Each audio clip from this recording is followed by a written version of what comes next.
Welcome back, everyone. Today I bring you something completely different. Uh, some of you might have a heart attack looking at this. What is this? A new patch of Warno or whatever? No, it's the good old Steel Division Normandy 44. You might be thinking, what the fuck? Like, why would you want to play that? Isn't that game like super old? The predecessor to Steel Division 2, which in itself is already older than Warno and also completely different theater, obviously, and historical era. But you know what? I actually love Steel Division Normandy 44 a lot, and I think it's a very cool game. And so I got my guy Stahlbrecher to play a few rounds with me. And I swear I didn't force him. He wanted to do it himself as well. Um, and yeah, so we had a few fun rounds. And I decided to just upload one of them because why not? I want to be honest, it doesn't have the most people playing it anymore. I think SteamDB said something between 50 to 70 people a day play the game. So yeah, you won't be joining a like healthy and alive multiplayer scene if you buy the game. But the campaign, for example, is still super fun. And well, I mean, if you get it with a friend, you can still do 1v1s, for example.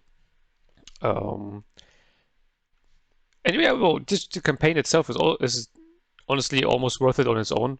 Damn, I wanted to look it up how much the game actually costs these days, but I can't imagine that it costs too much, honestly, considering that it's very old. Mm, the campaigns are like it's how many is it? 3 or 4 campaigns? I think it's 3 campaigns, with every one of them being 4 missions.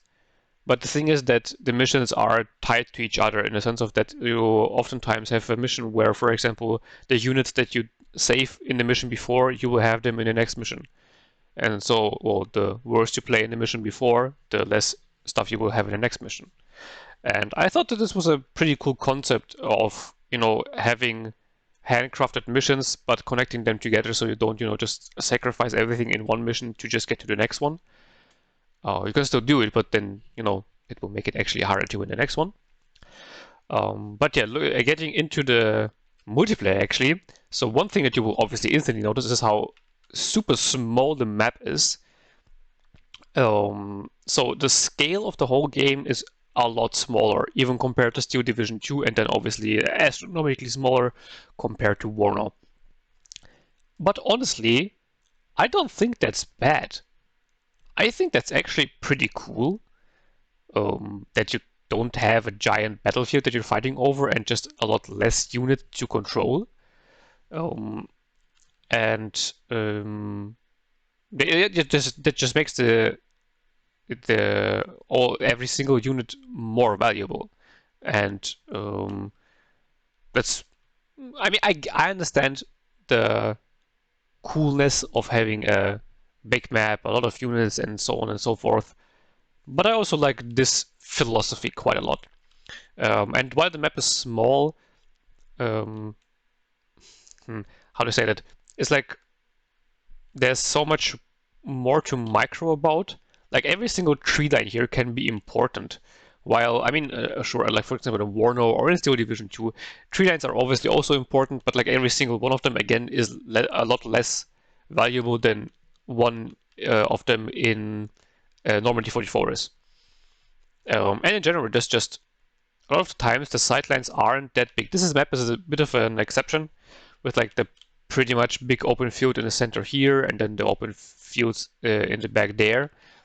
But most of the times you will have a lot of tree lines and cities in between that will cut off line of sights. And this also just makes it, a lot easier for also infantry divisions, for example, to fight if it's not just a bunch of open terrain. But there is still always like enough terrain for tank, or mostly, not always, but mostly enough terrain for tank divisions to at least do something. And yeah, by the way, you might also notice that like I'm taking a lot of time to deploy because I haven't played this game in like 3 years.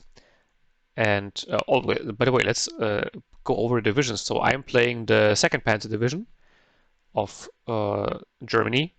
Stahlbrecher is playing the Desert Reds of the United Kingdom. So pretty much the two of the best divisions in the game. I don't know whether they are considered like the actual best, but two of the best divisions in the game for 1v1 that is. Oh yeah, by the way, man, I need to explain so much because obviously my channel is about Warno, not about Steel Division. So for you guys to know, like I have played a lot of Steel Division 2 before going to Warno, because obviously Steel Division 2 is also out for a lot longer.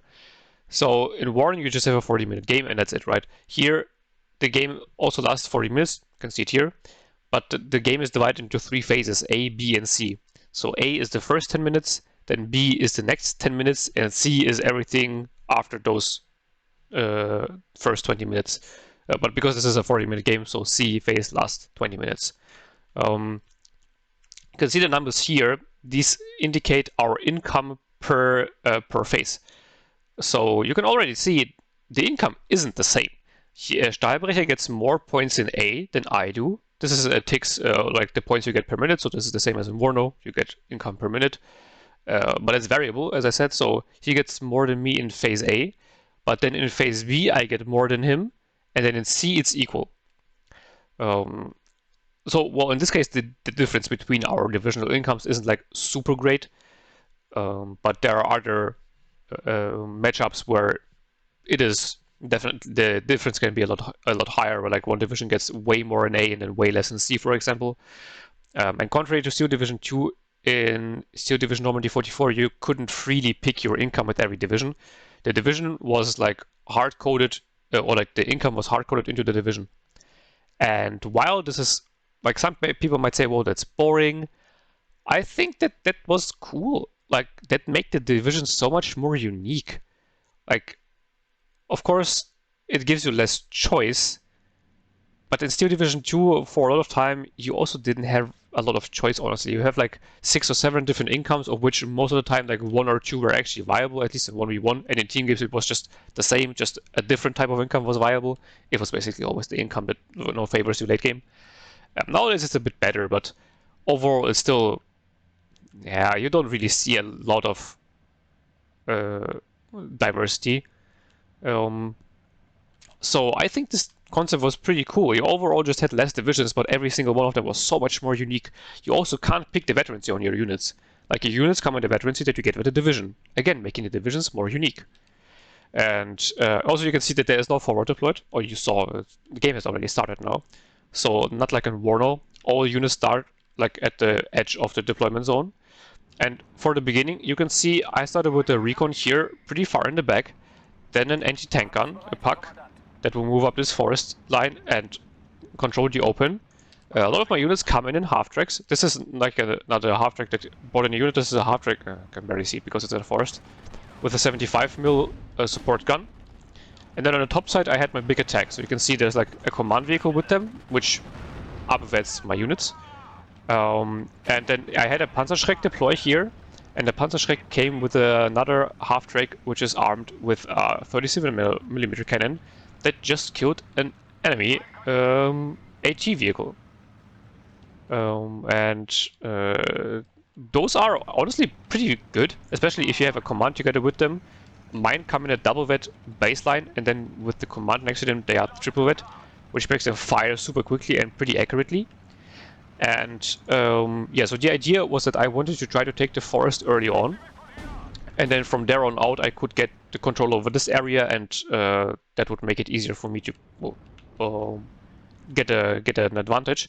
You also can see there's no zones, so you just have this front line here, and the one that controls like a more percentage of the map gets a tick. You can see that here. So Stahlbrecher has 55% of the map, which puts him at a +1, and the victory points are ticking here for him at the moment. Getting another one of his tanks here with, I think the puck killed it here. So those were 2 very important early game kills. My Panzer Grenadiers here in the forest will be pretty bad because they can't engage with the machine guns, and you can see like this is the HE value. You can see the double machine gun here does giga damage, while the MP40 and the Carabiners pretty much don't do anything. But my Sturmpioneers here with the flamethrower were doing a lot of damage, or until they got overwhelmed by double Desert Rats, which is only a 6-man squad, but also double vet, standard, without a commander, which makes them very good. But now they're being retreated. And by the way, one big difference you will see to War is also how quick the infantry combat happens, because infantry actually does damage. And also when units are suppressed, you can overrun them and they will surrender. Which is a pretty cool mechanic, because it just makes it so much... like, the infantry combat is so much more dynamic. You aren't stuck with finishing off units for like half a fucking hour. And this is just so much fun. You can see I pretty much left the right side completely open, because as I said, I focused on the left side, and you don't get a lot of points. Like, I get 75 points per minute in phase A, and we both start with 500 points. To put this in perspective, like a Panzer IV here costs, for example, 140 points. And I'm one of the only divisions that gets Panzer IVs in phase A. The Allies actually get quite a few divisions that get tanks in phase A. The Germans don't really have that much. So this is one big advantage of my division. That's why I called it in now. Together with a command to upvet it. And then another infantry is coming into the left-hand side again. The problem is that in this case I didn't have any infantry commands, so it was a little bit hard to keep those units upvetted while fighting for the forest, because vehicles can't go into those dense forests here. They can go in like this little orchards here, for example. They also provide yellow cover for like infantry and everything else. But vehicles can go in there. Those forests provide green cover, but no vehicle can go in there. No tanks, no lighter vehicles, nothing. Which again makes it very good for a dynamic fight, because that means that even if you have like a vehicle advantage, you can't drive into the forest, and infantry can just hide there. And by the way, also look at this magic technology we have here. Recon that actually sees something. Insane, right? Who could have guessed that is possible? And here I do the big mistake of pushing my Panzergrenadier forward to snipe off some of his vehicles, but then I noticed that my Panzergrenadiers don't even have an AT weapon. They don't have a Panzerfaust. So my Panzerschreck should have been up way further, but now his infantry has unloaded, so my Panzerschreck, which is only a 2-man team, with a pretty massive AT weapon, but, well, only 2 men, can't really do a lot anymore. The penetration and armor system here is very simple. So, is it indicated here? Somewhere? Should be.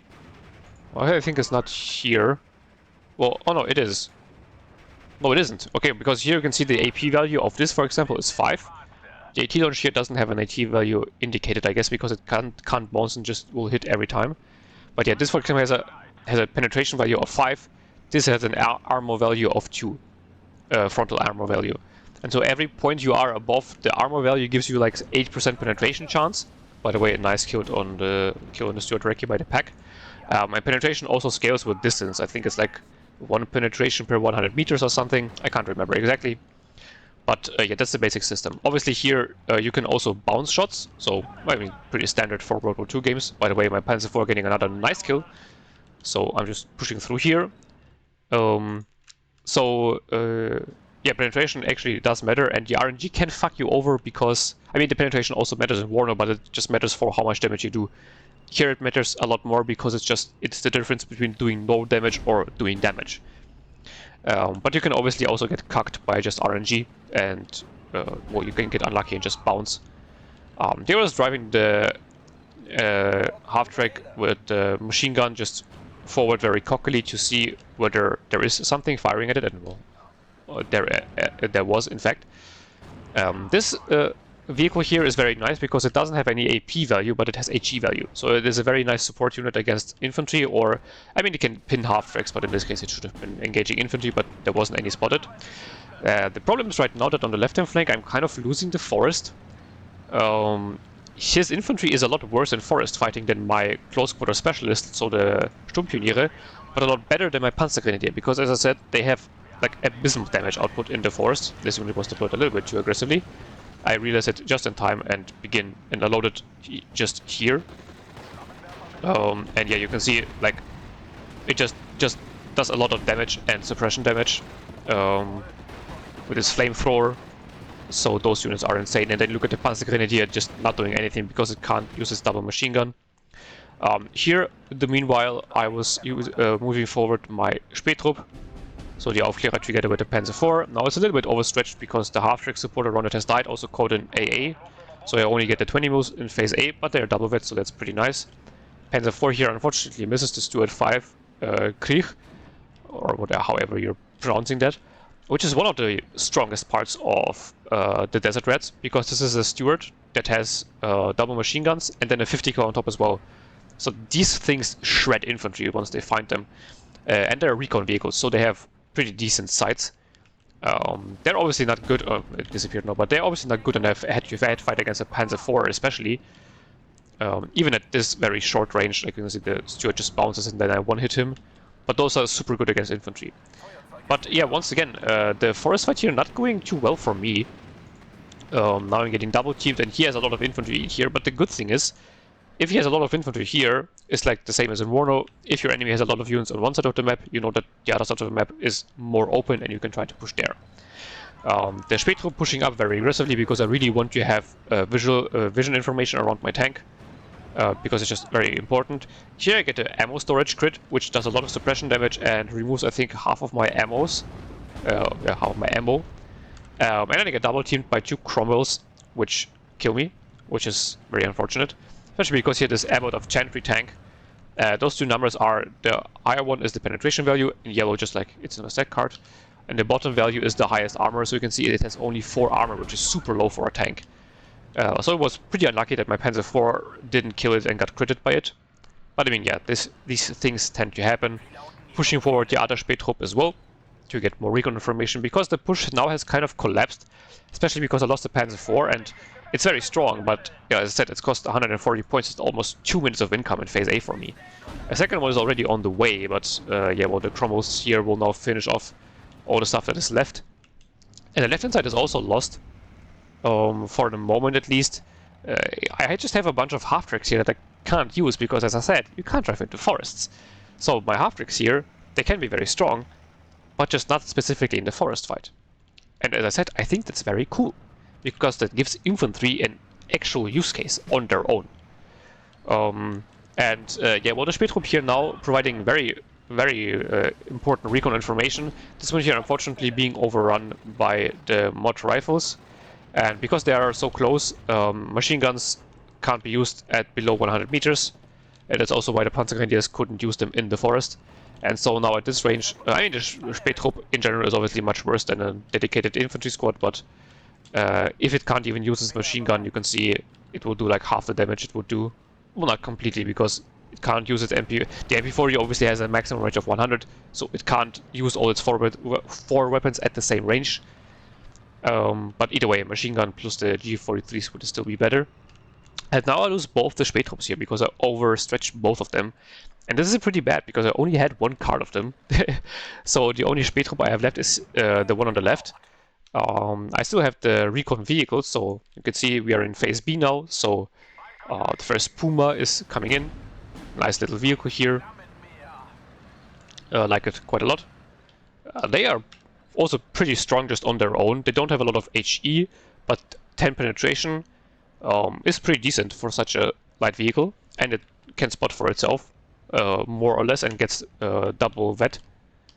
Now the thing is, what's also important about the tank guns is the range. So I mean, this is kind of like in Warno, just that here the difference in ranges isn't that much, because 1000 meters is like the standard range for the medium tanks in this game, kind of. And then the good anti-tank units, like the pack here, for example, I have 1200 meter range. So this is the one you always want to have. This is the non plus ultra. So the Puma and the Panzer IV having 1000 meter range is like good, but it's not the best actually. Here he also completely overstretches his infantry here. I misclicked the Sturmpionier here.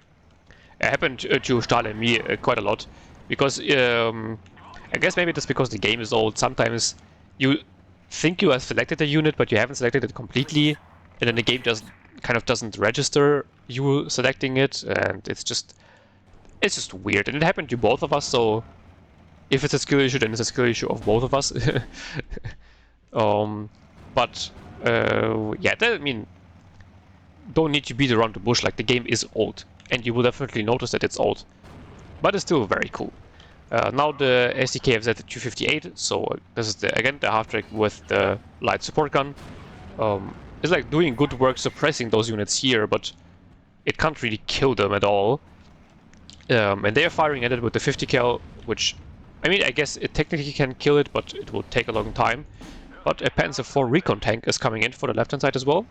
And I still have the SEKFs at 250-10, so this is the one with the 37mm AT gun. That is, you know, actually pretty good against the half-tracks, because there's like no chance of them for them to bounce it. There might be, yeah, there's definitely one for the Stuart Remy here, so this is a Stuart tank with the turret removed and a 50 cal put on top of there. But yeah, against all the half-tracks, it's very useful. And Stahl also gets a lot of half-tracks, so it's kind of, we both have a shit ton of half-tracks, and need to be very careful with our infantry. So here you can see I'm kind of getting a breakthrough on the right after he had pushed me back, and now, because I accidentally rerouted Sturmjunior, I thought that, you know what, I might as well just keep them here. The left-hand side is also honestly looking quite well. His infantry, like our infantry, is still fighting each other here in the forest pretty heavily. Here, unfortunately, the Puma gets sniped, which is pretty bad because that's my recon tank. Now, tank against tank in the open, they will spot each other, but I mean, if you could have an AT gun in here, for example, and without any recon, that could be very painful very quickly. Push on the left-hand side is still going though very well, and I mean it's supported by an actual recon squad, so that's extremely useful. The Cromwell so this is the recon Cromwell being routed. In general, you will also notice that units here don't have the best accuracy. Accuracy stat is also just a number, so as far as I know, yeah, on a scale of to 10, so I guess this is like 60% accuracy. Together with veterancy, it should be a bit higher, but in general, you just want to have a command unit with every heavy unit you have, so that's why I also had a command unit in here with the Panzer IV all the time, because veterancy just make a big difference for especially tanks, and also for infantry, but with tanks especially, because obviously if you don't even hit, you don't do any damage, but while with infantry you can at least suppress each other. I mean, tanks will also suppress each other, but you actually want to get the kill because those are such high value units. Here I should have just smoked my way in, because Sturmjunior also gets smoke grenades. Then I could have actually gotten pretty good damage out on the Desert Reds, but I didn't. Panzer IV here obviously now giga stunned, 1v2. Gets a driver wounded actually, but then it gets missed once again. So Stahlbrecher's tanks here really struggling to get rid of this one Panzer IV for some reason. On the left-hand flank, it's looking like the open is looking good, but I just can't get control of the forest here, because his infantry is just pretty good in the forest, and as I said, my standard Panzer Grenadiers are just very shit in the forest. But now my Sturmgrenadiers have arrived, and those have the STGs, so they are insanely good at close range. Like, look at this, 15 damage. Don't have a flamethrower, which is kind of annoying. Not annoying, but it's obviously not perfect for close range, because the flamethrowers and grenades are extremely good, but they just still have an insane damage output.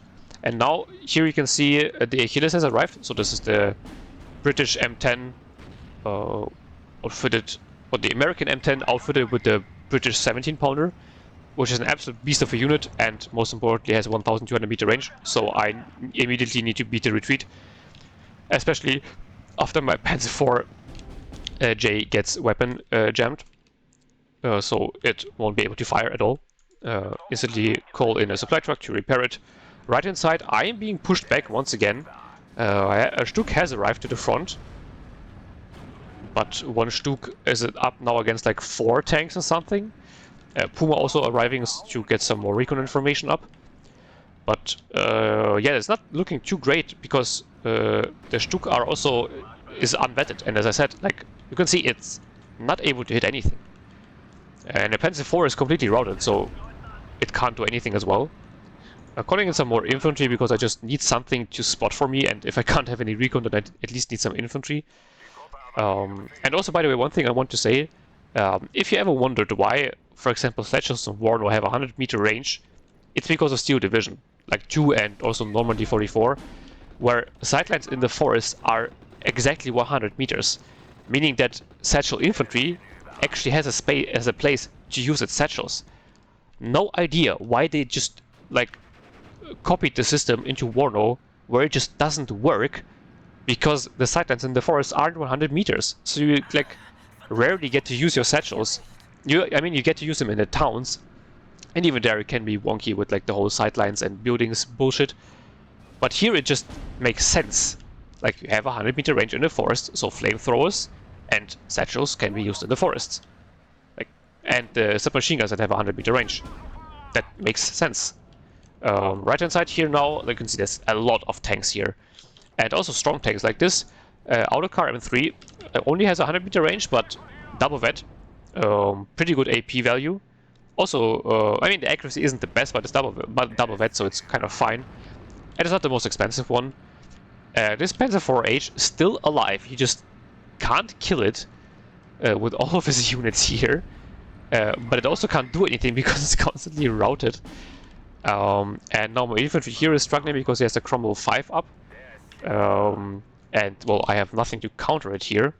On the left-hand side, I started moving over my pack because I saw that there was a lot of vehicles coming in here. So I thought it could be useful to have the pack as additional support. My Spätrupp gets found out and killed, so this is the last of my recon infantry being down. Which is pretty painful. The Panzer IV on the right-hand side did die in the end. Also, I think I have the unit scaling on. I thought I had it off. Damn, that's weird. We'll need to turn it off later on. Because I really don't like how the units, you know, if you look at it, they get smaller the more you zoom in, and they get bigger the more you zoom out, which is practical for microing, but I just think it looks goofy. So yeah, sorry for not having it turned off.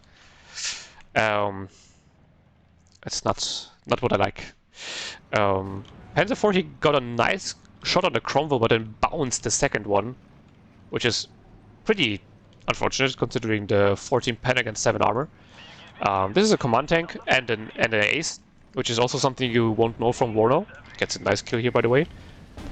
Which, well, we don't have it in Warno because it's like hypothetical war. But here in the real war, there were obviously like tank aces and fighter aces, and also some like hero infantry commanders that you might know from like stories you have read somewhere. And so some of them get like an extra unit card. They don't do anything specifically, like they aren't stronger than other units, they just look different and have like here have a picture of this ace, and this stat card, as you can see, looks different, but yeah, well, that's it. On the left hand side now, I started to push back again.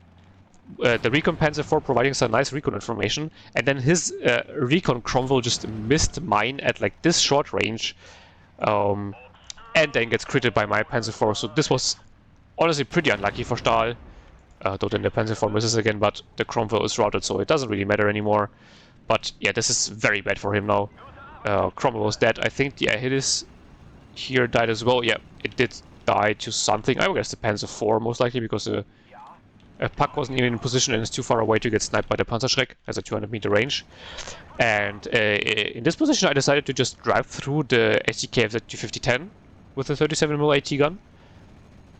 Because there isn't any heavy defenses here, so I should be able to just push through. Meanwhile, on the right-hand flank, it's again going not super good.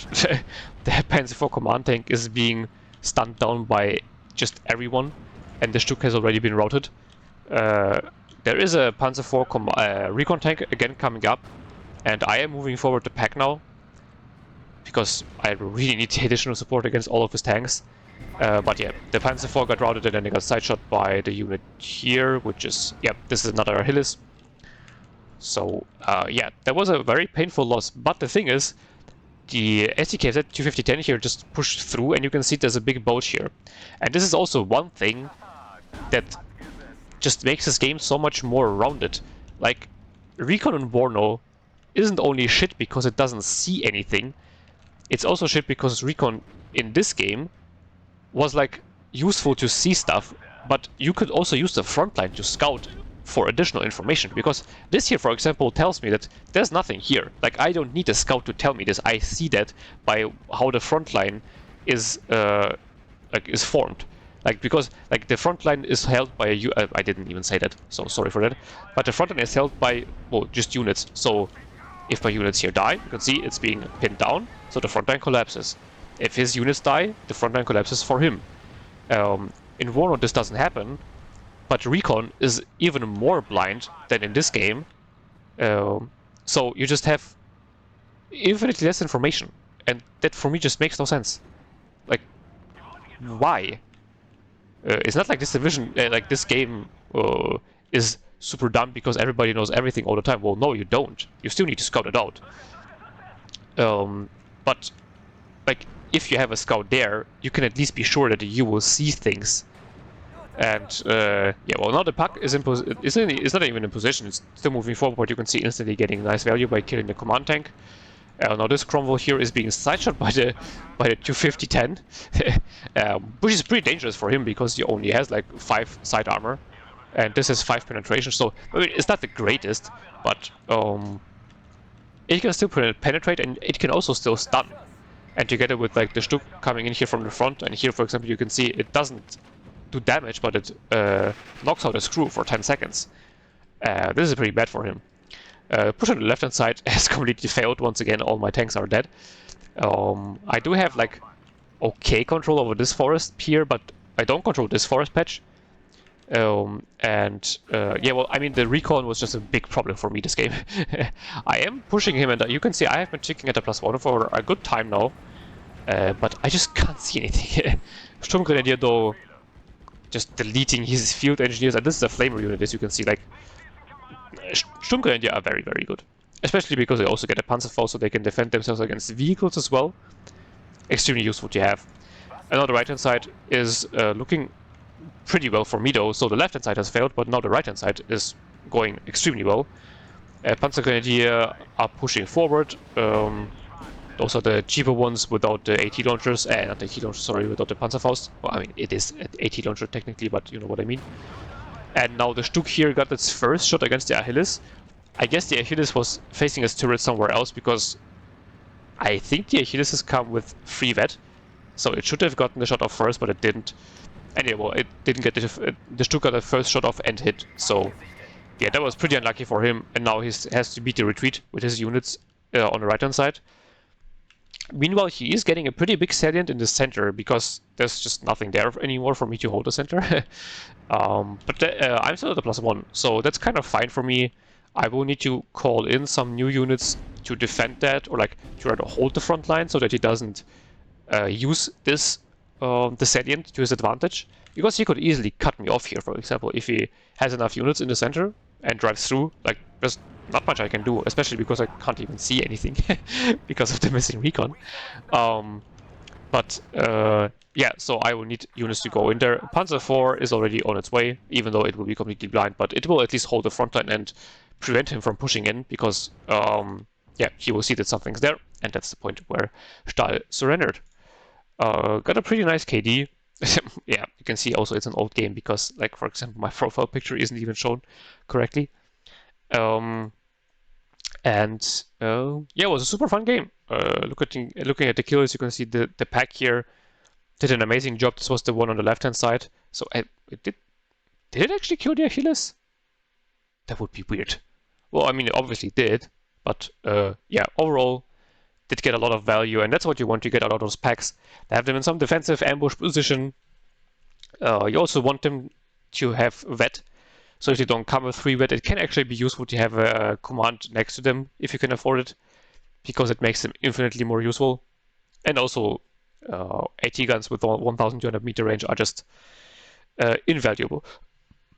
The STK at 250-10 also getting very nice kills here on his AT vehicle here. Sturmpioneers, I mean, they didn't get a lot of kills, those ones. They don't trade 1 for 2, so that's fine. This one trading 1 for 1 is like meh.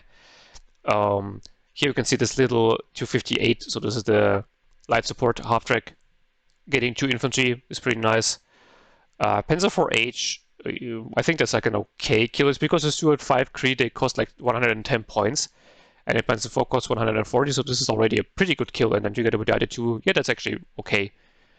Sturmpioneer also trading 1 for 2, so those did okay actually.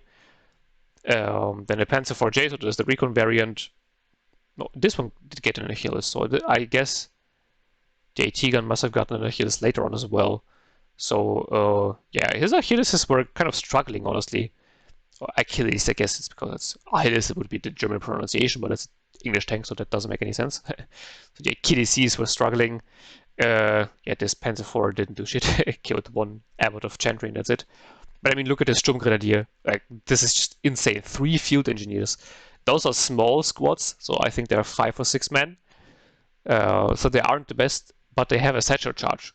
So they still should be, decent at close range, but Sturmgrenadier are insanely good. Especially if you then upvet them to double vet. Yeah, insane. Another 250-10, like, look at this kill list. All of those units aren't like super valuable, but the Stuart Iraqis, they have 50 kills. And 50 kills in this game suppress extremely quickly. So, yeah. Killing them is very nice. The Wasps, those are little universal carriers with a flamethrower in them, which in this game are actually useful because the flamethrower outranges stuff like Panzerschrecks, and for example. Not like in Steel Division 2, where they decided to have like flamethrower vehicles that just get outranged by handheld AT, which makes them literally completely obsolete. Well, no idea what they were thinking about that. But yeah, and then the Stuck also getting the Achilles, and that was pretty much what killed Stahlbrecher, because yeah, he relies on those Achilleses to hold me off at the long range. He gets a bunch of Fireflies in C, but I mean, I guess he decided that he didn't trade that. I mean, he was 1,000 points behind, so that's fair. The losses, I mean, the Stuart Krieg did get a bunch of half tracks, but as I said, those shine in a situation where they can be fire support for infantry, because that's where the 50 cal can be used, and that's what you pay extra for. I mean, this kill list is still okay, I think, but yeah, not really what you would want out of it. Abbot of Chantry here, as I said, this is normally a pretty, I don't know whether it's a bad unit, but it's just very struggles a lot because of its low armor, but it did get a Panzer IV and a Puma, so it actually did super well. The mod rifles here killing a Panzergrenadier and a Panzerschreck, but I mean, as I said, this is in a forest where like the Panzergrenadier are they just shit. This one killing a Sturmpioneer though, yeah, I mean, those must have been low. Yeah, I didn't even say that. Again, sorry, but there's just so much to say, but you can't repair stuff in Steel Division. Normandy 44 and in Steel Division 2 just as well. So if your infantry takes damage or tanks take damage, they have taken damage forever. You cannot repair them up. The Cromwell here, yeah, I mean, again, like it killed a bunch of half-tracks, which is, I mean, don't underestimate half-tracks. They can be very useful, but obviously you would want to have like actual tank kills, because this is what in the end killed him in the open. This autocar AT vehicle did get very good value. Sturmgrenadier, Panzergrenadier, a bunch of half-tracks, Gepard, Puma, and Panzer IV, so this was just an insanely good unit for him. But yeah, it's just that his expensive unit, like his cheap units performed extremely well, and then his expensive units just completely shit the bed. Like this Achilles killing one Panzer IV, that's okay, but you would want more out of your Achilleses. This one, yeah, I guess that one was fine because it killed a Recon Panzer IV. Those are obviously more valuable than a normal Panzer IVs, because I can actually see. But yeah, overall, just not enough value from his expensive units. Also, you might have noticed that we didn't use any air or almost no artillery. He had like one mortar in, but that was it. I mean, it is in the game, don't get me wrong. It just kind of didn't happen this match. So let's see. Maybe if you like it, I can upload a few more Steel Division Normandy 44 replays where there will actually be air and artillery. So yeah, let's see. We're also planning on playing it a bit more in the future, so there might be a few more videos on it. And yeah, well, thank you for checking out this little bit of a wild video. I know this is like normally not the best thing to do, to upload a completely different game than what you normally do, but I mean, I literally don't care. It's my channel. I can do whatever I want. So yeah, thanks for checking it out. I hope you liked it, and I think there will be some more of this in the future. I think I might play some more Stahldivision 2 again. So let's see whether I will upload some of it as well, depending on how well it goes and how interesting it will be. But either way, hope you enjoyed it, and hope to see you in the next one, which again will be a Warhammer video. And until next time, have a beautiful day, and bye bye.